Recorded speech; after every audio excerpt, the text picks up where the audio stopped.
We can handle one more. Kratos Graces is testing the finishing touches on the terrifying Macula. Luna-terra versus the fearsome Luna-terra. Cancel the launch. There are new orders. Really? I thought they were very insistent about this mission. And it's a good idea, so I thought I'd do it. The new orders are Kratos Grace's superweapon has contacted the base already. Send anyone except for Luna-terra there immediately. Oh. I see. I see.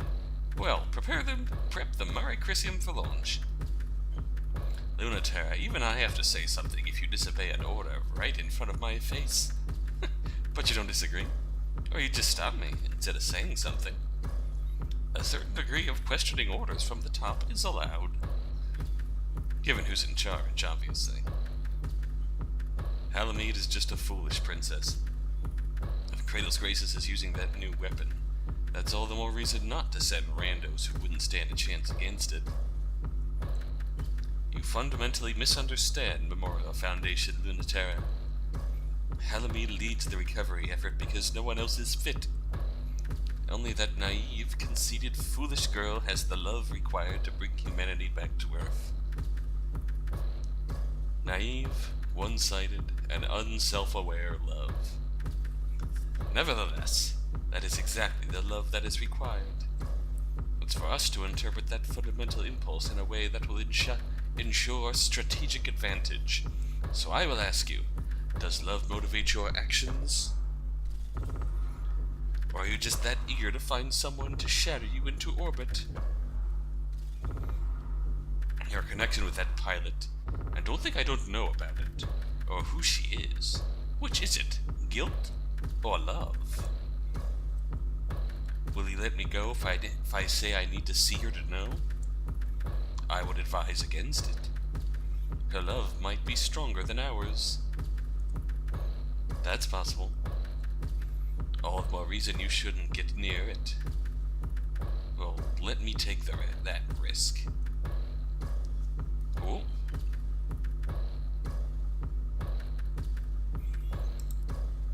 Now this time I'm pretty sure when we did Pluto's round, we fought until we forgave each other.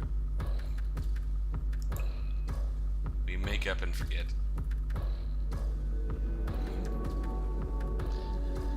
The balance shifts because Luna-terra didn't hesitate, and neither did Pluto. Fourth planet from the sun, Ares. Romantic red planet.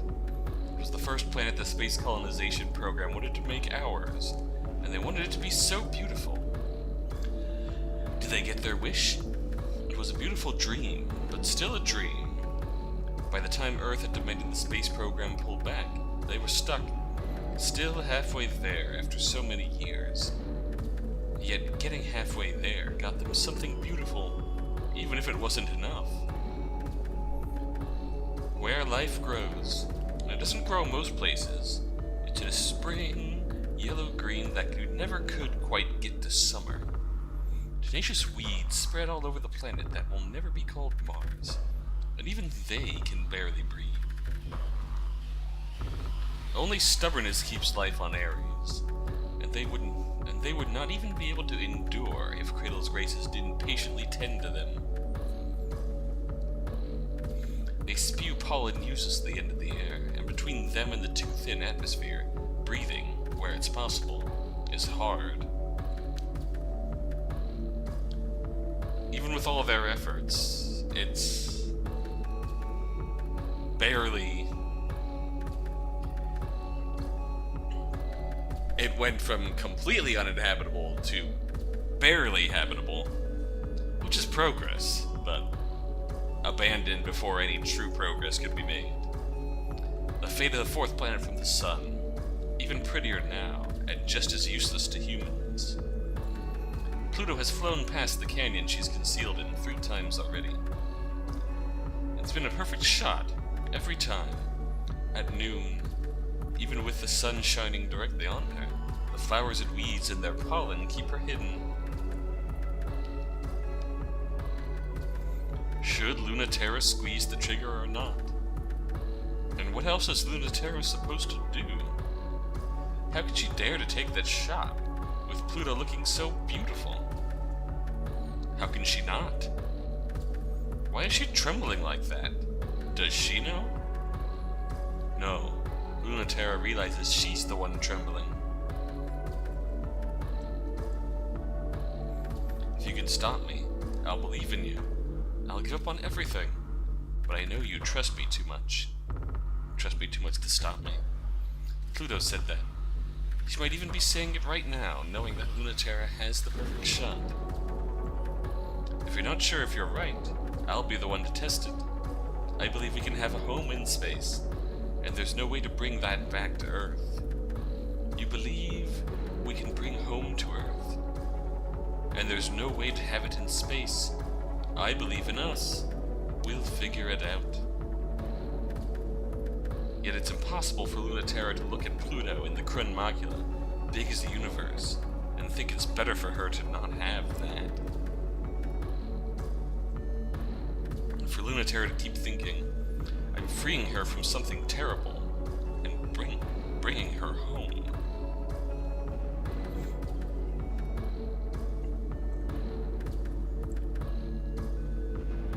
Interesting. So luna-terra fires. Before she has a chance to decide whether or not to fire, she pulls the trigger.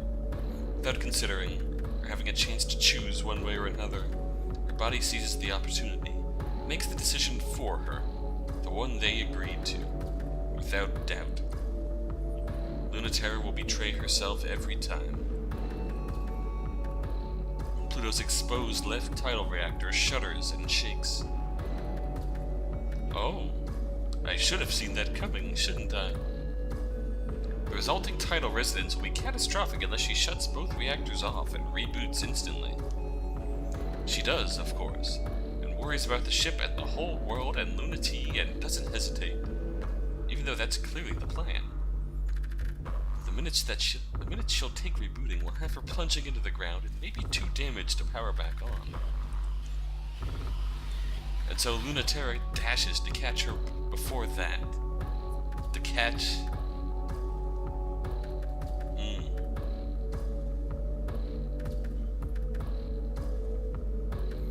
Again, luna-terra is the last to know. She's doing it before she decided if she should do it or not. Trusting her body. Trusting her instincts. A coward who could not commit at heart at least commits to not committing. Without thinking about how contradictory or ridiculous it is. Pluto's comms are off, so she doesn't have to yell at luna-terra about why this is so stupid, or how she needs to grow up, or do anything but fall and be secretly happy she's still charmingly stupid. The Mare Crisium looks very funny, trying to catch a ship this much bigger than her. Her engines flare, strain, start to break from trying to slow the fall. Her wound bleeds freely. A tattered, tangled mess, falling down too hard, crumples in the weeds of Ares, nestles at the canyon bottom.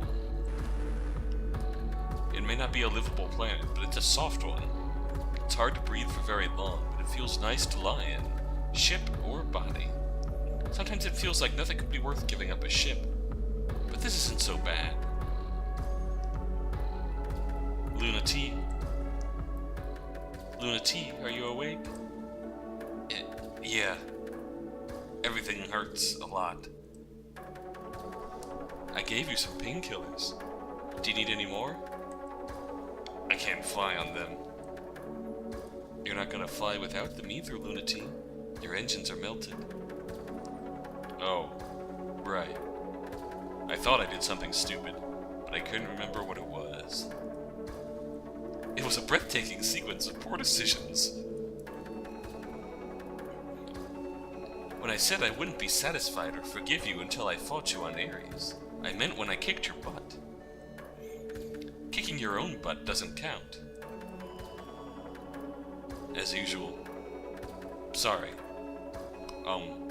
Do you want me to move? Why? Do you want to get up? Waking up with my head in your lap feels like you're rewarding me for shooting you down. You can be mad if you want.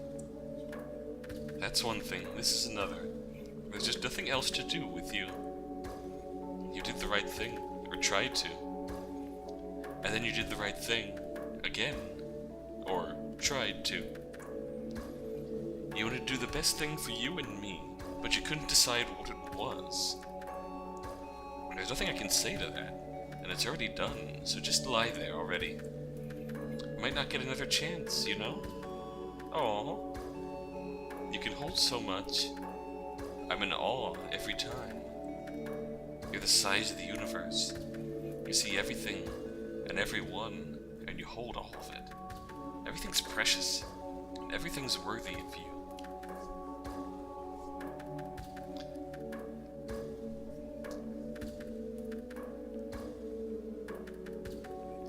Isn't it fitting that the girl with such a massive heart, such a grand capacity to just embrace and love,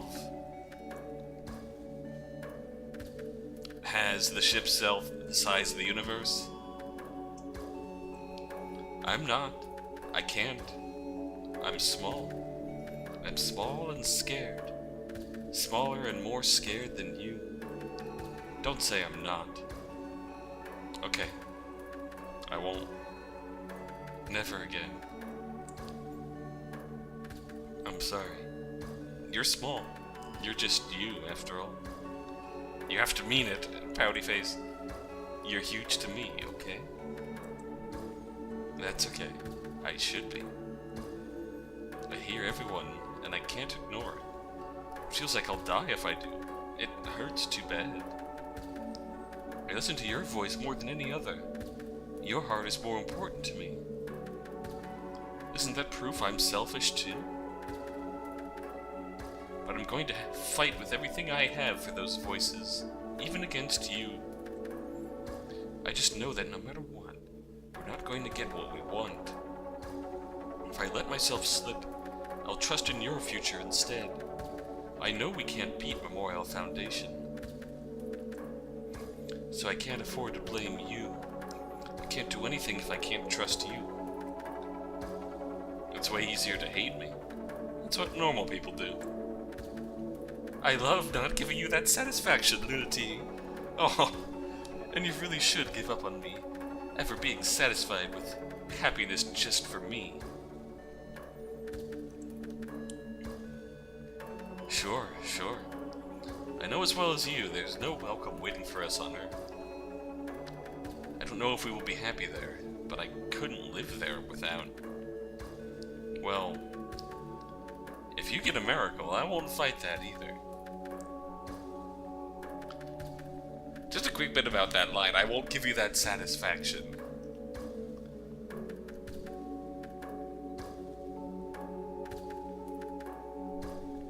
It's,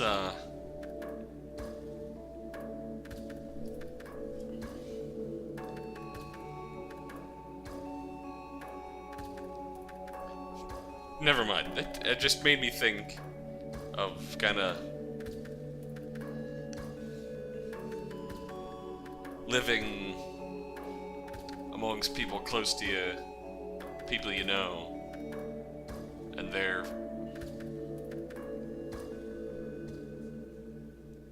and just feeling like that they really can't stand you, then you're the problem. So it'd be easier for so that would be easier if they just gave up on you. Feeling like you're the failure, and that they'd be better off just giving up on you, but they don't, and they don't give you that satisfaction of the relief of giving up on yourself, giving up on you both that easily. My heart isn't big, but if you ruin the Memorial Foundation, I'd forgive you. I mean, who wouldn't? I, too, want to be free of Earth. To be free of the speed of light. Are you really sure? I think even that victory will be impossible, even if we win it. But maybe you actually have more faith than me?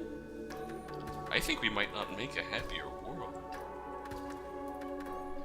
But you could learn how to be happy anywhere. Even Earth.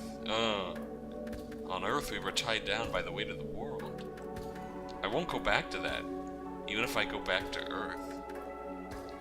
There are two ways to do that. Make a home where we set the rules. Or bring a new law of gravity back down.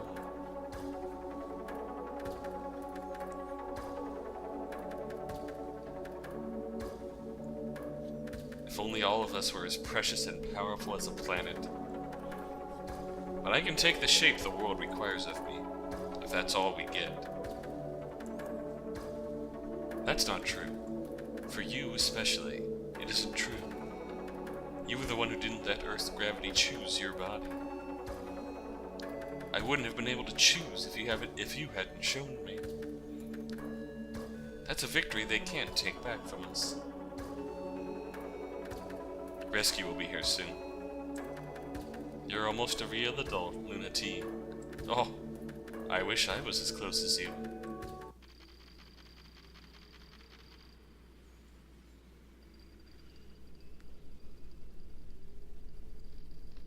Lagrange Point 5. That's our next destination, right?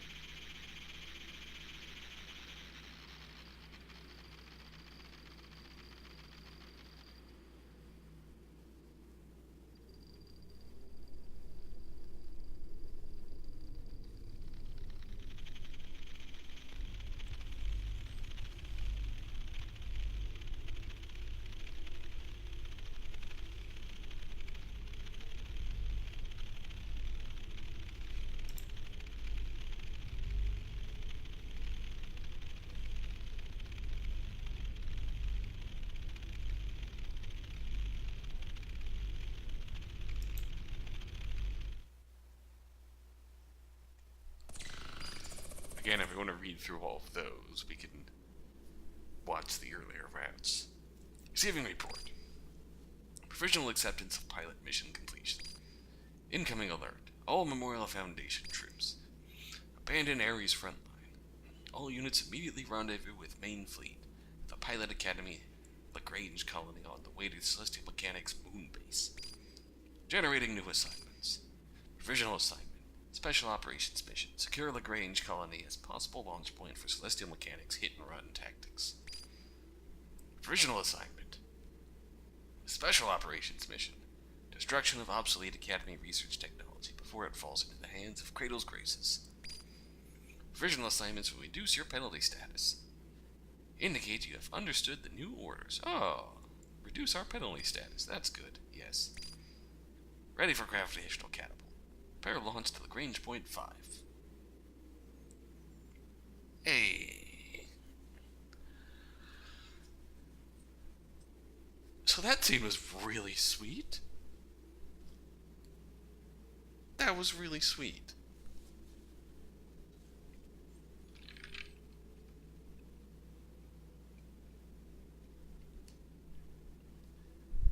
It makes you question. We did see some of that from Pluto's perspective. It makes you question whether this is some kind of... Well, it's a mix. It's not set in stone. It's not just one thing. It's a complicated relationship they had. There's obviously the betrayal of luna-terra returning to Memorial Foundation and leaving Cradle's Graces, leaving the other pilots. But obviously the relationship she had with Pluto, relationship she had with Mars, all of that. There's still a lot of underlying affection there. That just doesn't go away. There's still... You can tell that their relationship was really deep. That they still really care for each other even after that. Even after that, they're just more worried about standing up for what you believe in, standing up for yourself, believing in yourself. Oh, pilot Mars. I only did this because you asked, okay? I warned you, this is dorky stuff. Ancient roots of it are pretty dubious, in case you were wondering. I think most of it is just made up. I mean, yes, I know that it's all made up. But not even made up by some wise man 1,000 years ago. It's made up by some dude in California. What? Anyways, what the dude from California does is he organizes the parts of the body into the parts of the mind and spirit. And he says that what you should do is think about your body not as a body, but as a tool for relating to other people. I know that they draw them on a body, but it's like, don't think of them as actual body parts. It's the way you communicate. So this chart might help. I think the point of it in a way is to remember that these are all parts of you, but also parts of other people. You have ways of communication between each other and using them. People always ask me for their charts because they want to be flattered about what they're good at, but that's not the point. You'd know where you have trouble, too. I looked at mine so much right before we broke up, you know. Oh, like it did any good, you know. But, you know, I'm so weak when it comes to Venus. That's the distance of breath, which means ability to read the atmosphere, talking, the way you communicate through breath. When you're bad at Venus, that doesn't mean you're bad with words. But you're bad at receiving words. You don't hear them. You don't feed other people the words they need to live. According to your chart, you're bad at it too, so I hope it helps. So we're both bad at communication, verbal communication. Expressing our feelings. Not just expressing our feelings to each other, but receiving what they're saying.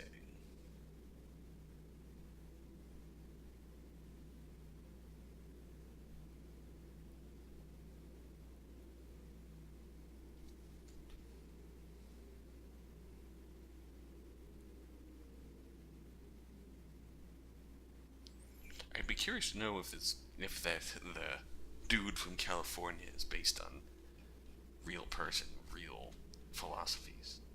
Be interested. If it is, I'd be really interested to look into that further. Okay, Pilot Halamede Annual Report. Oh, Dr. Nix. She's not coming out of her room. Refuses to pilot it. Figures the most well-behaved of all Generation 2 pilots would have a tantrum like a storm when it finally came. Do you expect me to know what to do about it? Yes. It's really your problem, though, isn't it? Don't start. I am begging. Fine. What's the big problem, then? She'll get over it. Is she upset about her sister? Of course she is. But not for the reason I thought. What do you think? That she missed her. Hilarious. What's the actual reason? She won't accept a hand-me-down. The low Sulci? She won't pilot it? She won't pilot the perfect second-generation machine because it was made for her sister? She wants her own machine made. She's ridiculous. She said it would be fine if she died. But if it's just because she flaked out and got bored with space and left her problem in Halamede's lap, she won't do it. Are siblings really this petty and mean? Stop laughing and help. No.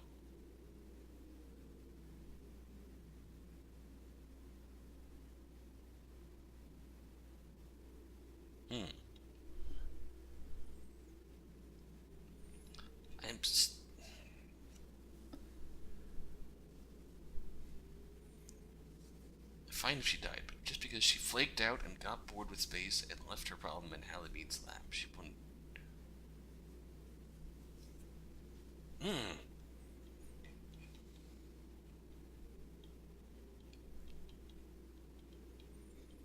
This would definitely.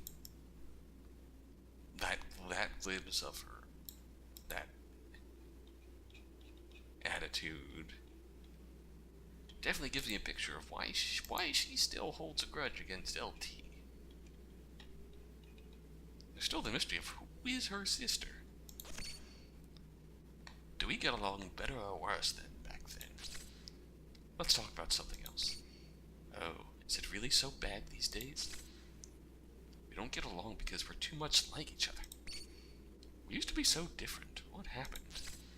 I got older and learned a lot. That's enough to make me more like you. You're not giving me enough credit. Really? Do you think I'd blame you for being too good at teaching me the same lessons that made you who you are? Well, I'd always hoped.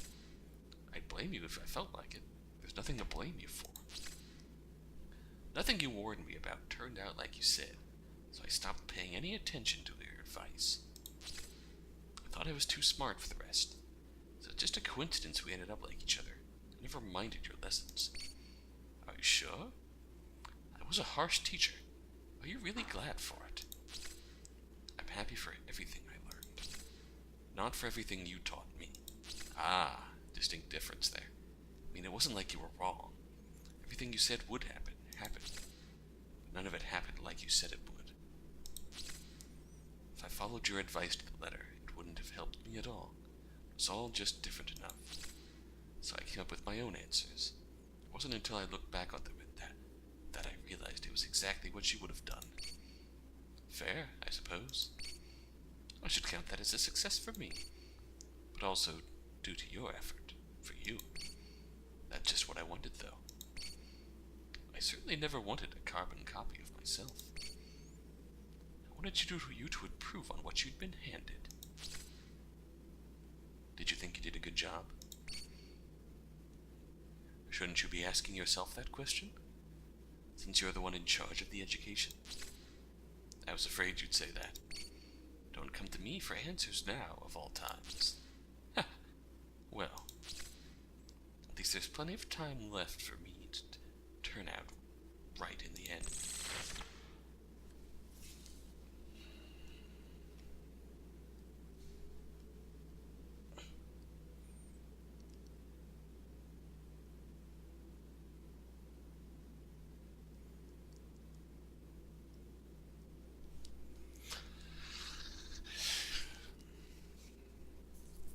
If I can ignore her for a moment, they, again pressing the relationship, being raised and taught by a very overbearing, strict teacher, and turning out exactly like them in the end. There's a lot to be said here for how to learn. In that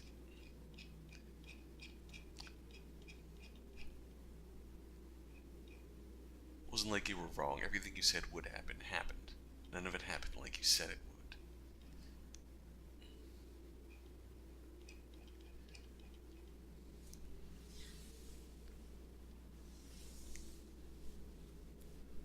So pretty much, you can be taught how to do things, and oftentimes it's coming from the perspective of someone who themselves has formed their own perceptions of the thing they're trying to teach you. They've formed their own perceptions of what they know. They've learned it their own way. And they've constructed, obviously, lessons to pass that information on to you. And it doesn't always match up one-to-one. You won't always encounter the situations you learn, you are taught in classrooms in real life. Doesn't mean that they won't happen. It's just that they might not happen the way that you've been taught them.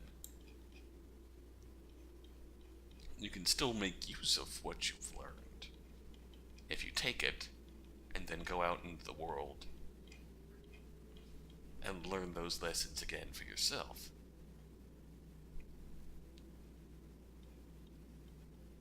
Everything you said would happen, but none of it happened like you said it would.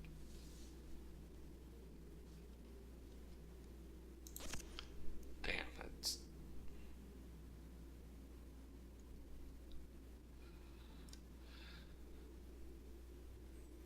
Well, we've been themed here. We've been sticking with the same girl each time, so... You're quiet, Europa. What's up? Is that unusual? It's not unusual. Sometimes. But you said I have a briefing for you 5 minutes ago. Aha. Seems I lost track of time again. Don't you already know what the mission is? Close the lens and prevent Cradle's graces from opening it further. For the purpose of? Who knows? Memorial Foundation on the ground once it's done. It was the observation device for existential threats. But in the end, we never knew if what we were seeing was what there was, or if we, the observers, were just seeing what we wanted to see. When it became clear that celestial mechanics had been pushing development in the direction of things that they did not see, that they did not themselves understand, we chose to destroy the colony. Later works of the space colony era showed signs of an art and design movement potentially hazardous and implicitly treacherous to the human race. But very lovely. I wish we hadn't caught on so quick. Memorial Foundation on Earth would be loath to admit it, but it's possible it did, and does in fact work in one or more ways. Casts it all in a new light, doesn't it? I didn't expect you to feel nostalgic. I have some happy memories of the Academy, don't you? Yes, some. But I'd rather move forward, in any way at all, than keep dwelling. That's always a virtue, if you have learned from it. And you're not just trying to forget. Keep your advice to the mission, and not me. Well, I only have an interest in the success of one of those two things.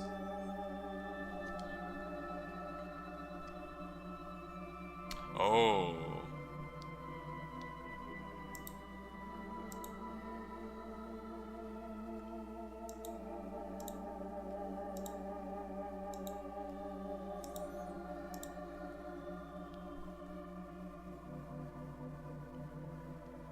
I remember this choice.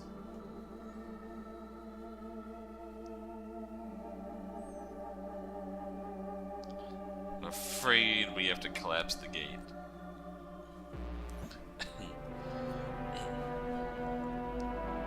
It all goes wrong almost immediately. They both should have known better. The observatory looks small from the Academy Gardens, but up close it's big enough to lose the two of them in. A telescope of a certain kind for observing a threat that was entirely existential and possibly not real, and maybe a weapon too. Maybe a weapon that worked so well it destroyed humanity's enemies before we even could prove they were there.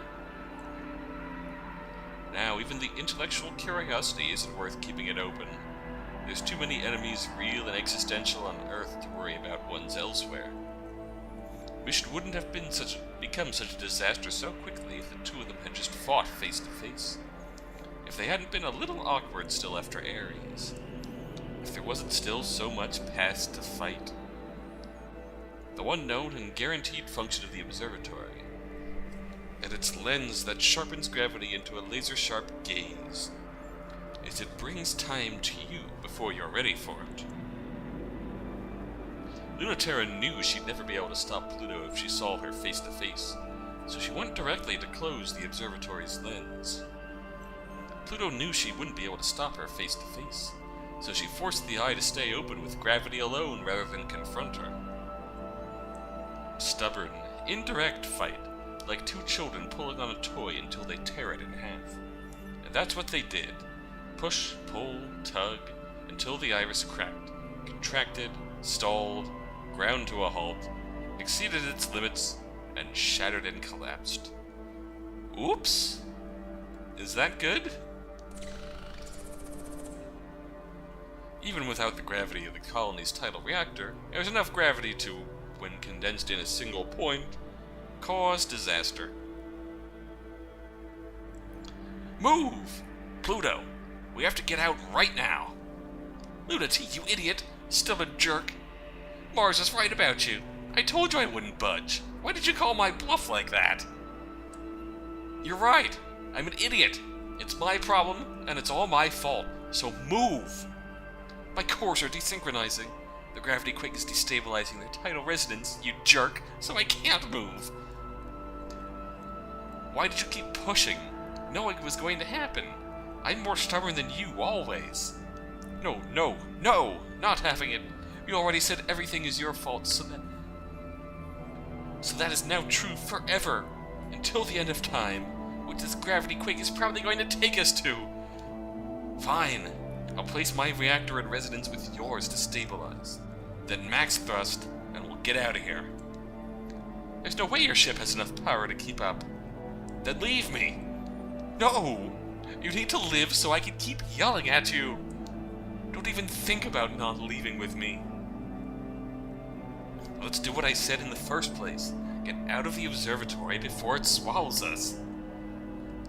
Have you ever been in the epicenter of our gravity quake? Maybe it'll be fine. Don't you dare let that make you feel better. It shouldn't. The iris is shuddering and shattering and sparking. The tidal forces rock through them. Living in space means not having to know which way is up. Now they can't even tell when is up. Down and up and left and right are everywhere and nowhere, and the exit of the closing eye is forever out of reach of space and time. Where are you going? That's upside backwards. I can't steer. How can you? Here, fine. I'll guide you. Hold on. This pulse is stopped. That already happened. It's about to happen. It's happening right now. It might happen. It's continuing to happen. Luna-T, calm down. You know better than to be paralyzed by linear time like that. Just do it.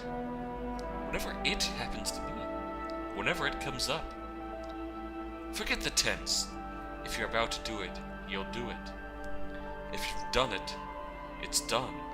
And already have done it. If you can't. So what's next? It's always the future in space. That's the point of coming to space. You go there when you want to be in the future. Now. It is the world of will be, and maybe to be. Never is or was, reaching but never grasping. Future severed from the present that causes it. Light floods from the iris of the lens. Then it shuts. Then it shuts again. Many infinities to come. Oh? I'm Pluto. What's your name? Oh! It's luna-terra. I'm assigned to protect you. You're sweet, but so sad. I'm happy to meet you. But I'm so happy you seem sad. Why is that? Oh, young Pluto's so cute. Oh no, sorry, that's super annoying. Dr. Nix keeps telling me people think it's rude when you just read the story off them instead of asking them first. You're not supposed to be able to do that to me. Oh no, sorry, I'm excited. But do happy things make you feel sad? Sometimes, a little. I'm glad you're having fun, at least. I'll make sure you have fun, too. I can share being happy. That's the function of love. Do you love me? Oh, wow.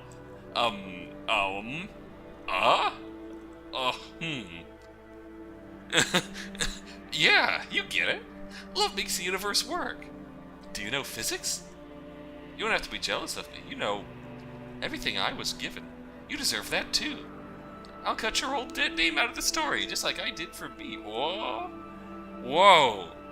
Focus, luna-terra. You have to be faster than thought. You have to feel. Trust your instincts. Cut through the edges of the possibility space. Luna-T, it's okay. It's hard, but you don't have to cry. There's lots of us here. We can beat them together.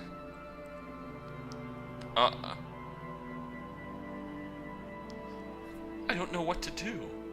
What they want is impossible. But I want it too. Why can't I just make it happen? I can see everyone's desires, but I just can't make it all fit.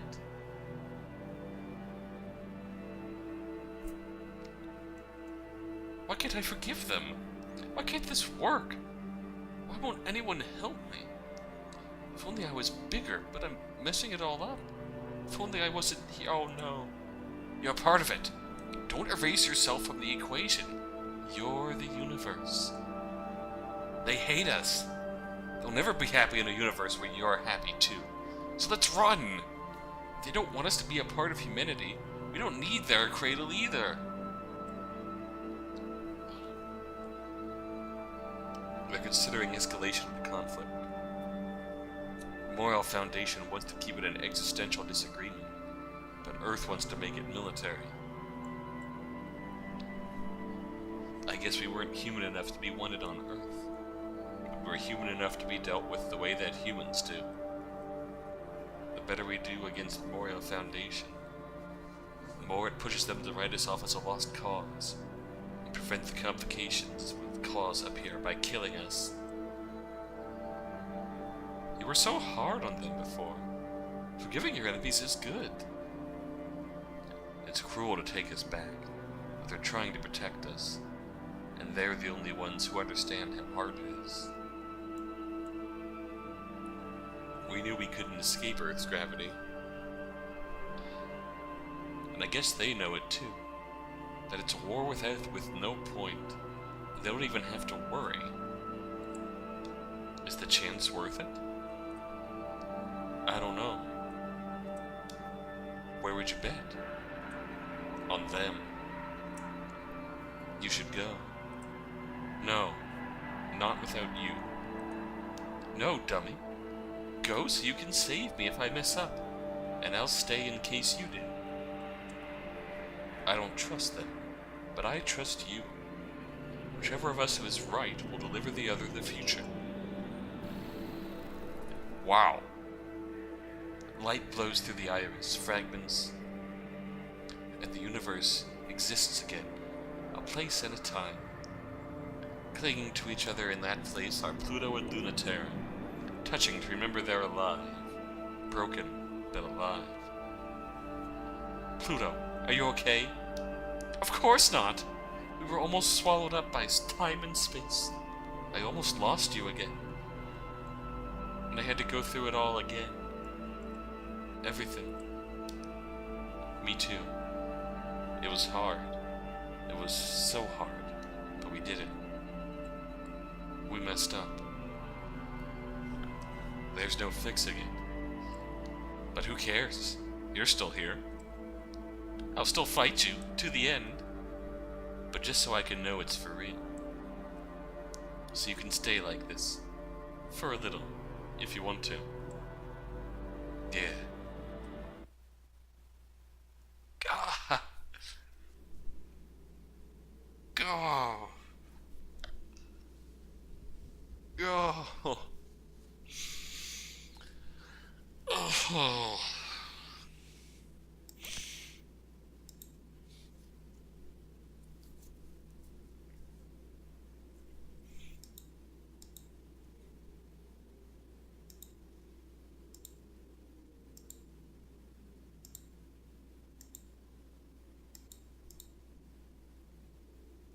Is it weird to say that after all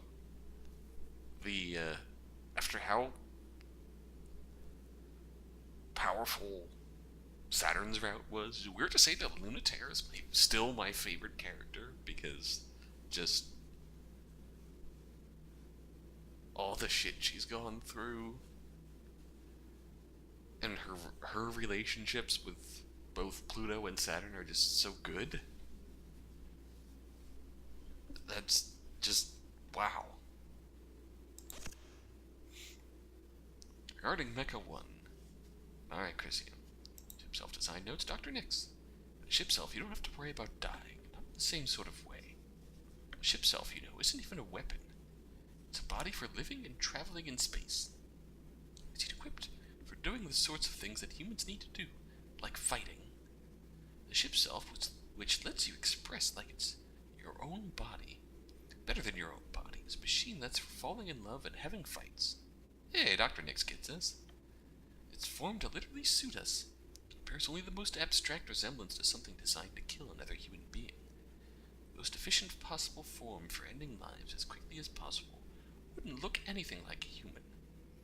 That's why Europa designed them from a child's toy.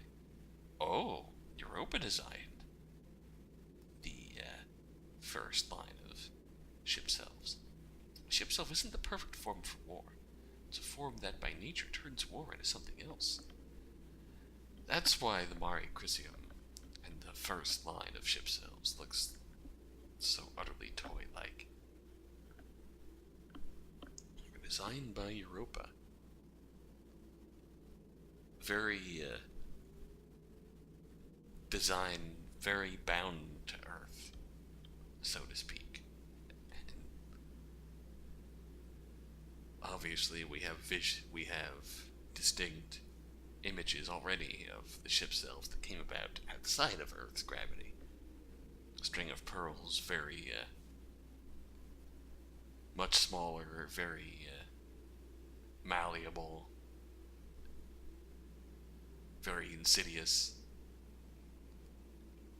operating on poisons, can pretty much take anything that's thrown at it and get back up again. Very fitting to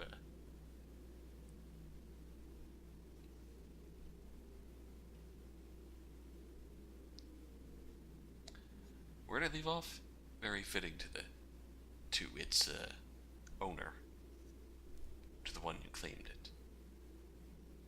Chronomacula, obviously, huge, in weight, what might not quite as much so match the personality of its owner, but really granted the wish for her to be so much bigger than herself.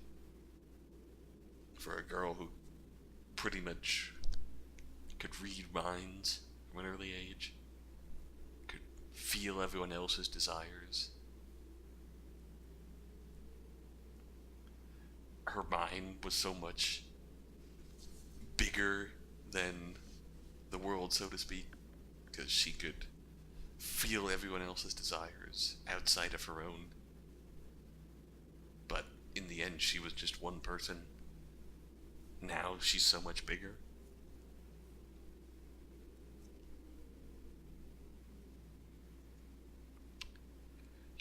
Europa designed them from a child's toy. The ship itself isn't the perfect form for war. It's a form that by nature turns war into something else. Part of this is due to humanity's relative weakness in space, separated from the origin of our gravity. Even with the powers of a tidal reactor, we barely come close to developing a ship self with gravitational and metacultural authority equivalent to a human being's on Earth. While humans on Earth need to devote most of this authority to keeping their shape, identity, and differentiation from other humans, the ship self is less authoritative even than this. Though in space, they have far fewer restrictions than humans on Earth. If a ship self were to make planetfall, it would be crushed under human pressure and rendered lifeless.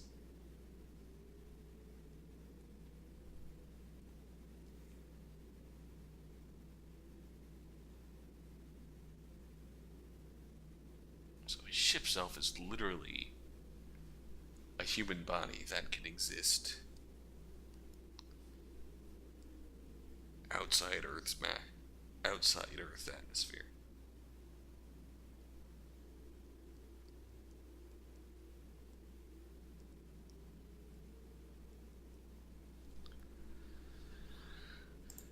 Apteus evaluation from Europa.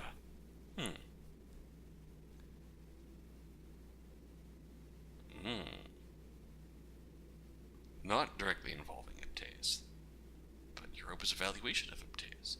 Ah, no, it's gratifying to know you share my suspicions as well. As I understand that it is the purpose of this committee to prepare for any eventuality, that this particular possibility hadn't crossed your minds is beginning to worry me. Oh, I'm no less worried now. But you're asking how to deal with Apteus. That sense of superiority he has is not a weakness. It is truly dangerous, not just unpleasant. If he seems gracious or forgiving about a loss, it's only because he is utterly confident he will eventually be able to surpass you. But he's a realistic man. He will find the easiest route. Merely coming out on top in the end is enough. He wouldn't consider the quality of how he got there. In fact, it would reinforce his sense of superiority to know he surpassed you without having worked as hard as you did. He's shockingly good at predicting others, except for the moments in which he has wildly underestimated one. These fascinate me in particular. He can be so uncanny when it comes to gleaning specifics from trivial behavior, and then he's blindsided by the most obvious conclusions. His lack of respect for interiority is quite stunning. His win rate without having it should appall anyone with a general respect for human beings. Lack of respect for interiority. Not really a word, you see, I've ever seen often, but we can pretty much infer from the context that she's talking about the fact that he has no respect for his underlings. Which is apparent, given Saturn's round. Okay, what is this the moon drop, luna-terra? Eh? Halamede says it was something you used to talk about. Oh, yeah. We were thinking about crashing the moon into Earth. Oh, just normal things we discuss in relationships. Literally? Yeah, that too in the end. The goal of the space program used to be to make all of the solar system figuratively equivalent to Earth. When humans touch it, it becomes ours. That's why we use the Greek word to identify the physical bodies of space, and the Roman to represent our understanding and incorporation of it. Oh! We were being silly, taking metaphor way too literally and way too far, joking about crushing the solar system together. It would make sense to return it. It would be nice and neat. Killing absolutely everyone. Yeah. It was a horrible thought I shared with Halamede. She hated it, but she kept on arguing about it with me. Greek word to identify the physical bodies of space and the Roman to represent our...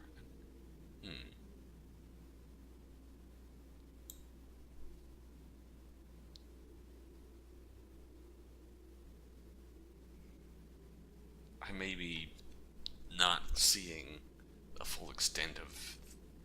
I mean, it makes sense, the metaphor, but I may not be seeing the full extent of that metaphor beyond just the Romans took great deities and renamed them and worked them into their own pantheon.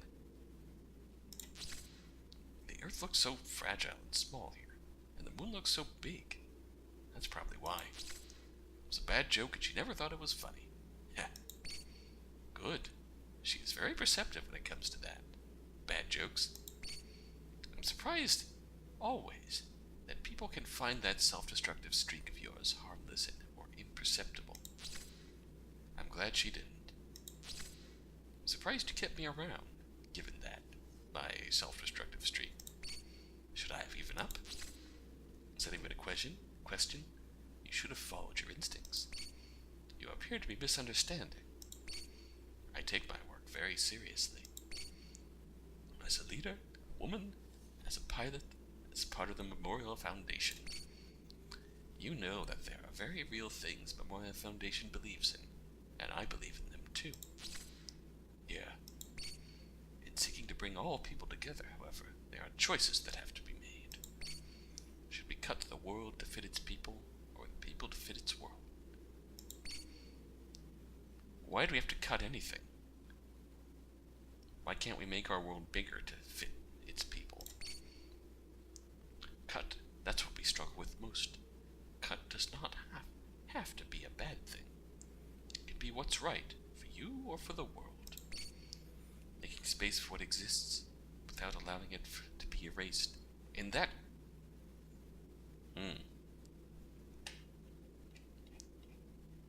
Cut the world to fit its people.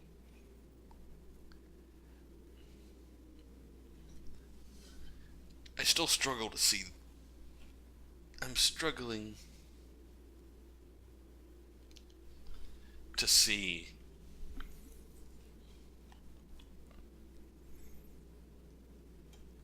cutting the world to fit its people as a good thing. Just because I'm struggling to see the idea of cutting the world in a good context. It's her explanation makes sense, but just the terminology, it's still kind of eluding me. Those the world abandons die, which is unacceptable. Or they become another world, which is also unacceptable. A kind of violence, like smashing the earth into the moon, hoping for togetherness and killing everyone instead. We didn't find the right solution, but at least we knew which was a wrong one.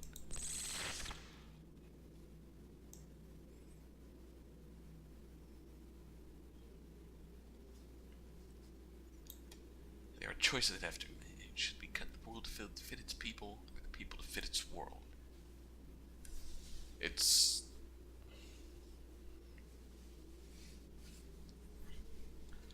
I mean, obviously we should fit its people, right? Cut does not have to be a bad thing, but it's inherently, whether that's a preconceived notion of mine or not, it's still inherently cutting the world to fit its people. You hear it in the context of cutting things out. Hard to cut things in. Maybe that's a conclusion I'm supposed to draw, the fact that she words it in that way. I'm supposed to come away with the idea that she says she has the right intentions, making space for what exists without allowing it to be erased, but she inherently going about it the wrong way, or she's justifying what she's doing in space right now.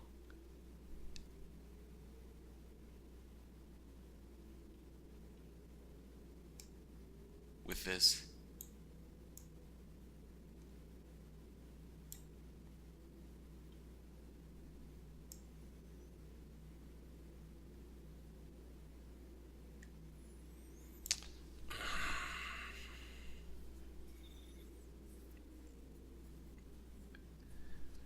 damn, again, Memorial Foundation. It's complex. They're all complex.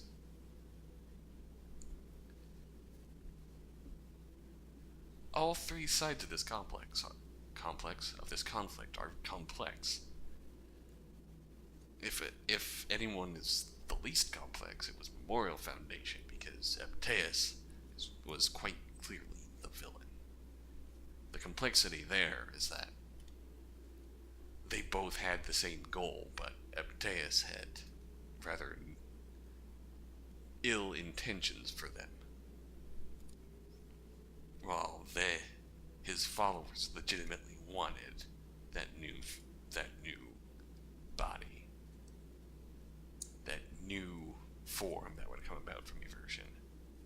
This is a case of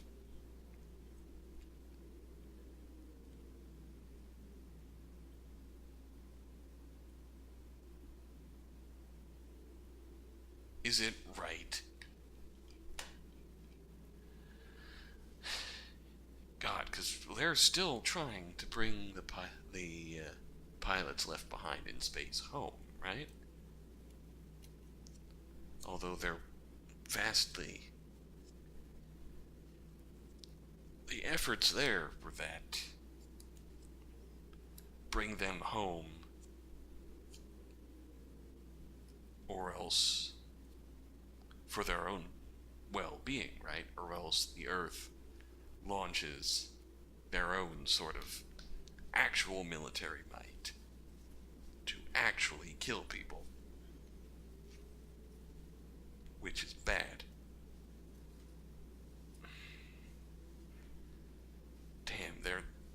intermediaries between space and the pilots left behind and the other factions. It's just difficult to get a read on this situation. I don't necessarily like her, but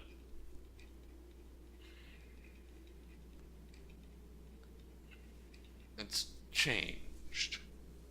I don't necessarily like Europa or Memorial Foundation, but it's changed. It's more complicated than just outright she's an odd.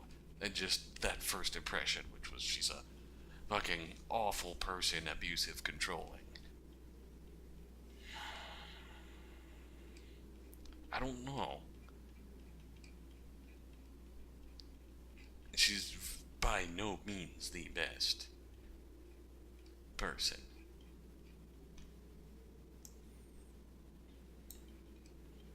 Although, I guess I shouldn't. Let's not discount the attitude that she had in those first 2 days worth of conversations. Let's not discount that whatsoever. That was very, very red flag. Big time. Big time.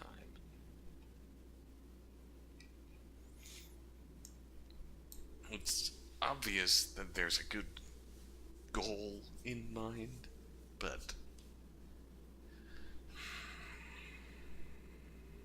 it still involves forcing them back into the confines of the society of Earth.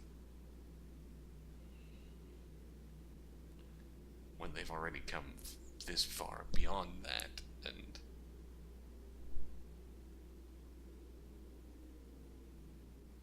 how can you go back to living in the confines of what this world calls socially acceptable?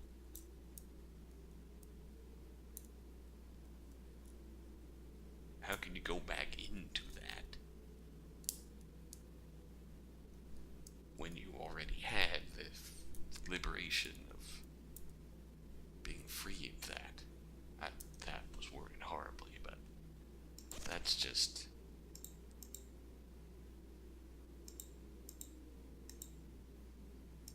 damn.